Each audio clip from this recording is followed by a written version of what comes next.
자, 반갑습니다. 3월 7일 방송 녹화 시작을 해보겠습니다. 처음 오신 분들은 채널 구독이랑 좋아요 한 번씩 눌러주시고요. 제가 영상 말고 텔레그램 방을 따로 운영을 하고 있는데 제 영상의 댓글이나 영상 설명란을 확인을 하시면 텔레그램 방 링크가 남겨져 있죠.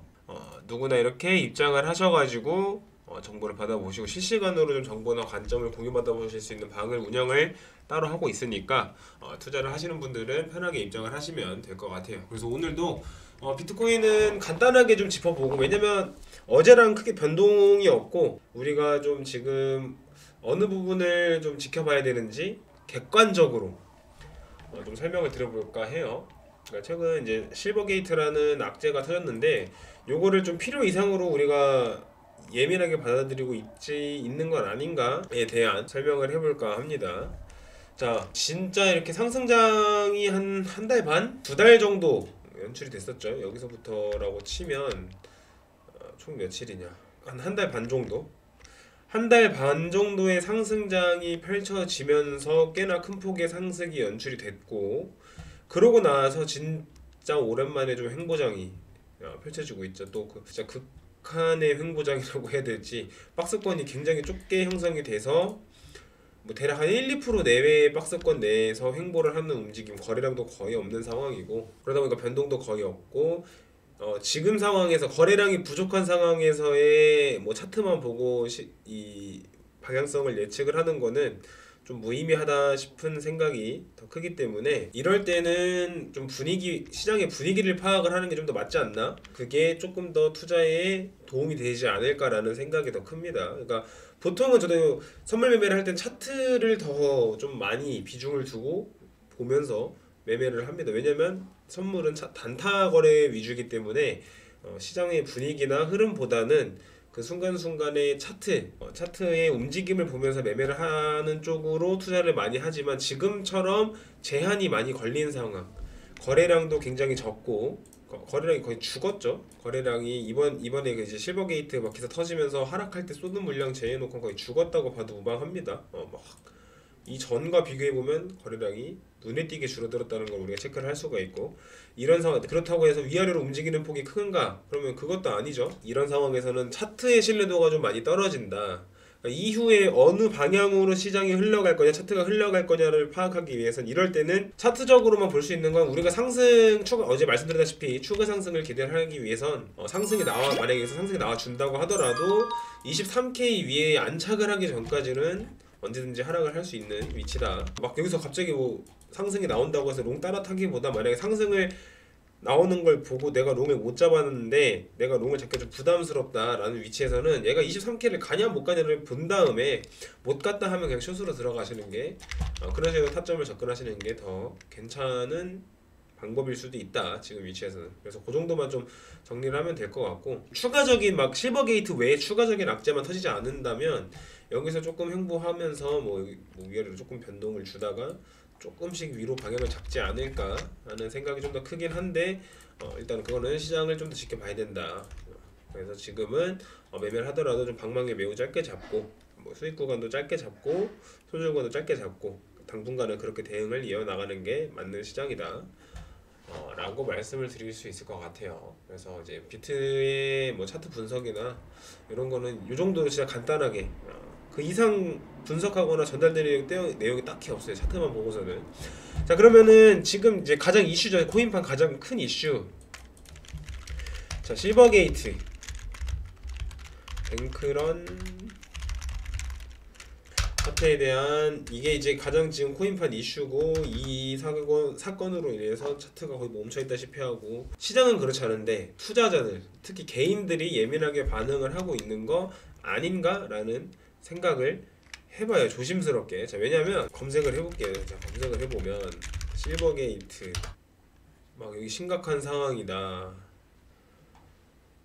되게 막 공포 분위기는 형성이 되는 듯한 이런 영상이나 이런 것들이 많다 보니까 조금 더 겁을 먹은 거 아닌가라는, 막 시즌 종료, 실버게이트 악재 하락, 현금화 뭐 해야 된다, 막 이런 얘기들이 되게 많잖아요. 지금 걱정을 더 키울 수밖에 없는데, 냉정하게 객관적으로 봐보자는 거예요. 그러니까 막 시장에서 말하는 분위기를 보면은 시장에서는 막 FTX만큼 그 이상의 뭐 여파를 미칠 거다, 굉장히 큰 영향력을 끼칠 거다 라고 하는데, 이때 11월달 이때 이 하락 있죠, 이 하락.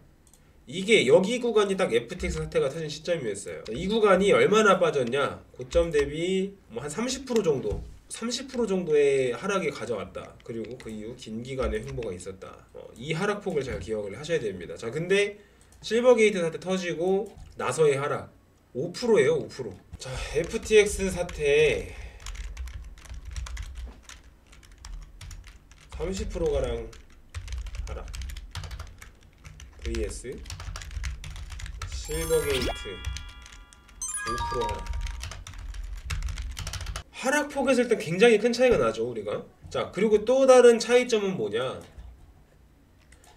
자, FTX 사태가 30%의 하락을 한 위치가 하락을 해오던 상태, 이미 빠질 만큼 빠진 상태에서 추가적으로 30%를 더 뺐다는 거예요. 그 이슈는, FTX 이슈는 이미 하락을 뭐 몇십 프로 쳐맞은 상태에서도 FTX가 터지면서 30%가 더 빠졌다는 거예요.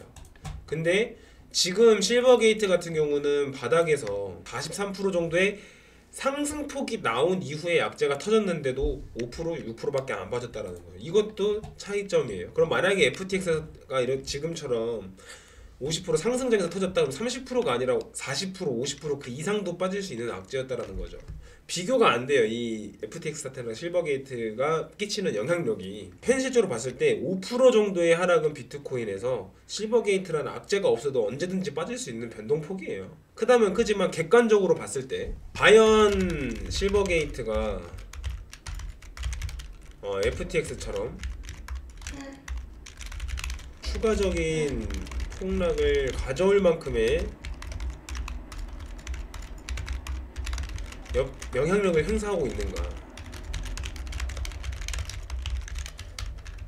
정답은 아니다. 지금 상황에서만 놓고 보면 여기서 추가적으로 악재가 더 터지고 뭐 아니면 대형 거래소라나 이런 것들이 막 연쇄로 줄줄이 다 막 터져버리면은 그 이상 영향력을 미칠 수 있죠. 근데 아직 뱅크런을 하면서 문을 닫은 상태도 아니고, 그럼 아니다라는 거예요. 그러니까 우리가 지금 시장에서 당장에 투자를 함에 있어서 조심을 할 필요는 있겠죠. 어느 정도 이런 악재가 있으니까, 시장 분위기가 살짝 위축됐으니까 일단 이전에 막 좀 상승될 때 공격적으로 투자를 했었다면은 지금은 그때만큼 공격적으로 투자를 하기보단 조금은 보수적으로 투자를 할 수는 있을지언정, FTX 사태처럼 막 손 놓고 그냥 멍 때리면서 대응은 이거 어떡하나 막 큰일 난 것처럼 막 비트코인 끝나는 것처럼 막 그럴 필요가 전혀 없는 거라는 거죠. 지금 이 실버게이트 사태만 놓고 딱 보면 좀 이런 공포 분위기 형성되는 거에 휩쓸릴 필요가 없다 라는 점을 좀 말씀을 드리고 싶은 것 같아요. 그러면은 지금 왜 4%, 5%밖에 안 빠졌냐 라는 거에 대해서 한 가지의 좀 가설을 세워볼 수가 있는데, 자, 이 기간 동안 바닥에서 엄밀히 따지면 여기서부터 여기까지예요. 여기서부터 여기까지 거진 한 4개월 정도. 자, 이 4개월이란 기간 동안 바닥 구간에서 거래가 계속 이루어졌단 말이에요. 여기 이 구간 아래에서 그럼 여기서 매수를 해뒀던 물량들은 충분히 익절할 구간이 나온다. 여기서. 그리고 여기서 매도를 하더라도 최소한 손절은 아니다. 여기서 나온 사람들도 손절은 아니다. 익절할 구간이 나온다. 그냥 단순 패닉셀이었다 그냥. 그러니까 상승이 끝났다, 뭐 물량 다 털고, 뭐 여기서 매집한 물량을 다 털고 나갔다 라고 말씀을 드리는 게 아니라, 개미들이, 세력들이 아니라 개미들이, 개인들이 겁먹고 실버기 이런 악재 터졌대, 막 제2 FTX 사태래, 큰일 난 거 아니야? 이러면서 그런 겁먹은 개미들이 물량을 던졌다. 뭐 세력들도 매도를 했을 수 있겠죠. 매도를 했겠지만 그거는 진짜 차익 실현을 위한 매도가 아니라 상승을 했고 추가적으로 올리기엔 좀 부담이 있는 위치에서 가격을 한번 떨굴 필요가 있는데, 악재가 터져줬네, 땡큐 하고 같이 이제 분위기 동조하면서 물량을 조금 던지는 척은 했을 수도 있겠다. 근데 걔네들이 과연 물량을 다 털고 나갔을까? 아니다. 빠질 거였으면 진작에 빠질 위치는 여러 번 나왔어요. 이 하락 이후에 빠지려면 더 빠질 수 있는 위치는 충분히 몇 번이나 연출이 됐었어요. 근데 안 빠지고 매수세가 들어오면서 방어를 해냈다. 그럼 누군가 매수를 하고 있다라는 거죠 지금. 이건 저만의 가설입니다, 시나리오. 근데 여기서 물량을 받아내는 누군가가 있다. 깨질 자리, 깨지면서 내려갈 수 있는 자리 몇 번이나 만들어줬음에도 불구하고, 그러니까 너무 겁먹고 투자를 못할 만한 악재나 그런 상황이 전혀 아니다. 조심을 해야 되는 정도지 투자를 멈춰야 되는 상황이 아니다 라는 내용이에요. 저런 영상들을 보고 지레 겁먹어서 여유가 있음에도 불구하고 투자를 선뜻 못하고, 또 뭐 아니면 지금 기존에 있다 매수해놨던 거 더 큰 수익을 볼 수 있는 것임에도 불구하고 여기서 조금 그냥 물량 다 털어버리고 나간다든지 그런 분들이 없으셨으면 하는 마음에 말씀을 드리는 거고, 여기서 확실하게 말씀드릴 수 있는 건 실버게이트와 관련해서 문제가 생긴다면은 FTX 이상의 파급력을 보여줄 수 있지만, 지금 뭐 뱅크런 우려감 때문에 형성된 이 분위기는 투자를 겁낼 위치가 아니다. 오히려 매수의 기회가 될 수 있는 위치다. 실버게이트랑 거래소랑은 아예 다른 개념입니다. 그러니까 막 제2의 FTX 사태라고 하니까 특히 이제 대충 보신 분들이나 아니면 잘 모르시는 분들은 실버게이트라는 거래소가 또 문제가 생겼구나라고 생각을 하시는 분들 좀 있을 것 같은데, 실버게이트는 거래소가 아니라 시중 은행권이었다. 거래소에 투자를 하던 투자자들한테 문제가 좀 생겼다라고 이해를 하시는 게 좀 더 정확할 겁니다. 여기서 마무리되지 않을까 싶어요. 저는 막 실버게이트가 정말 파산하고 문 닫고 하는 상황까지 가기 전에 뭔가 해결책이 나와주지 않을까. 이런 관련 소식은 아무래도 지금 시장에서 가장 이슈가 되는 소식이기 때문에 너무 분위기에 휩쓸리지 말고 객관적으로 좀 시장을 바라보고 투자를 할 때가 아닌가 라는 생각입니다. 그래서 오늘 영상은 여기서 좀 간단하게 마무리를 해보고 내일 또 좋은 영상으로 찾아뵐 수 있도록 하겠습니다.